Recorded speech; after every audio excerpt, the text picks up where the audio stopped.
Hi, my name is Kathy, and after being diagnosed with stage 4 cancer, unknown origin, December 7th, and the doctors told me that it had metastasized to my liver and my bones and my spine and my neck, and they took away all my hope about anything that I could do. And since I've been coming here, I feel great.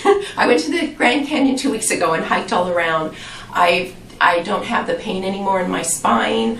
I feel like I'm going to live. I don't even feel like I have cancer most of the time. And I would say to anybody that is going to come here or thinking of coming here to please do and just do everything they ask you to do. I did everything they asked, whether it was coffee enemas or eating raw liver or whatever they asked that I thought was crazy. I just did it. And I think that's what has helped, is just to have a positive attitude, listen to the doctors and the nurses and the staff, and just have faith that God's going to heal you through them, and you'll feel as good as I do soon.